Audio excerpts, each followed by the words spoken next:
Once upon a time in the colorful town of Giggleberry, where the trees grew jelly beans and the rivers flowed with lemonade, lived a cheerful little boy named Benny.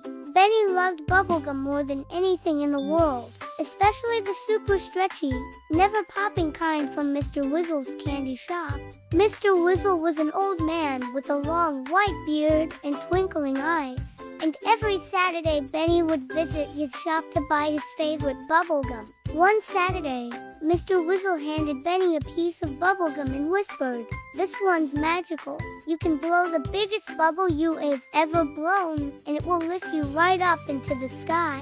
Benny giggled, popped the gum into his mouth, and began chewing. "I can't wait to show Mr. Whistle how big my bubble can grow," he thought. So he took a deep breath, closed one eye and blew. The bubble started out small, but then grew larger and larger. "It's getting so big," Benny shouted. "I think it's gonna pop."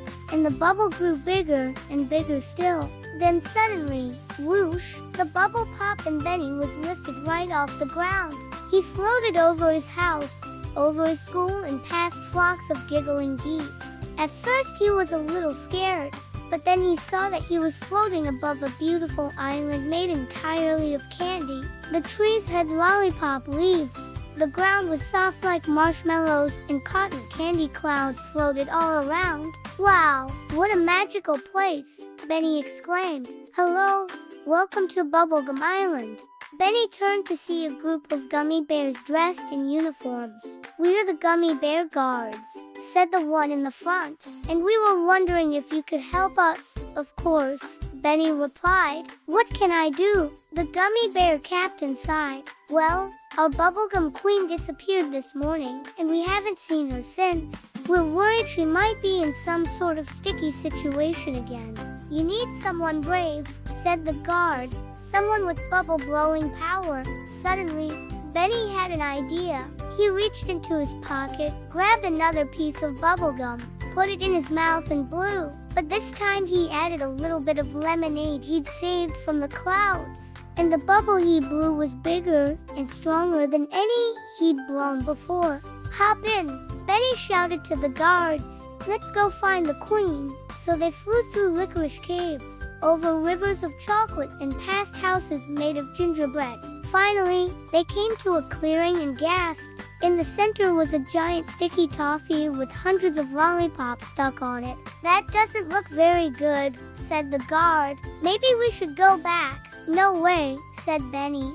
"If this is where the queen is, then I'm going to get her out." He took a big bite of his bubblegum, blew himself a big breath, and blew the strongest, stretchiest bubble he had ever blown before. "Here goes nothing," he said, and the bubble floated all the way to the top of the toffee. He pushed his bubble against the toffee and it popped, creating a huge gust of wind that blew away the lollipops.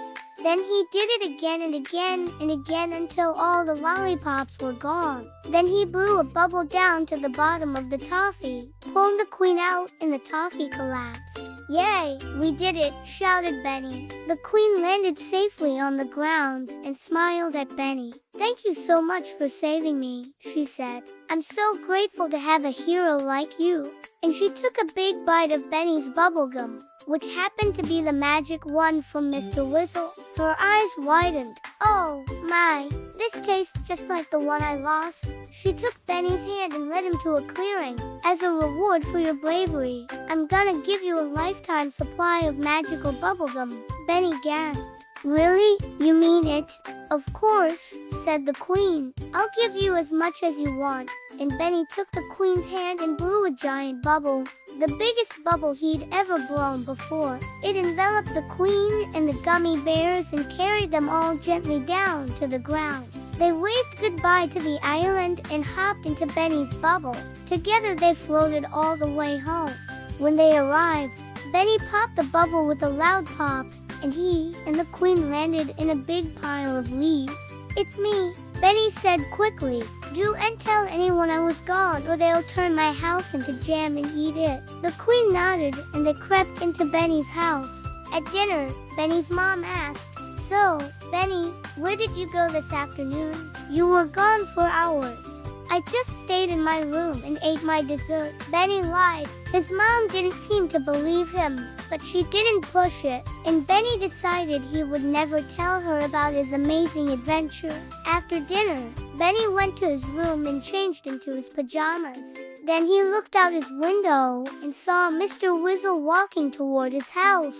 He opened his window and yelled, "Mr. Whizzle, I'm back." "Ah, Benny, you're back," said Mr. Whizzle. "Did you enjoy your adventure?" "Yes, Mr. Whizzle, but I don't want to talk about it. My mom doesn't know I left the house, and I don't want to tell her." Mr. Whizzle nodded. "I understand. Well, here," he said, handing Benny another piece of gum. "This one's magical too. Chew it only when you're ready for another adventure." "Yay, thank you," said Benny. And after Mr. Whizzle left, he popped the gum into his mouth and started chewing. He wanted to go on another adventure, but he also really liked his life in Giggleberry. "I wonder where I'll go next," he thought.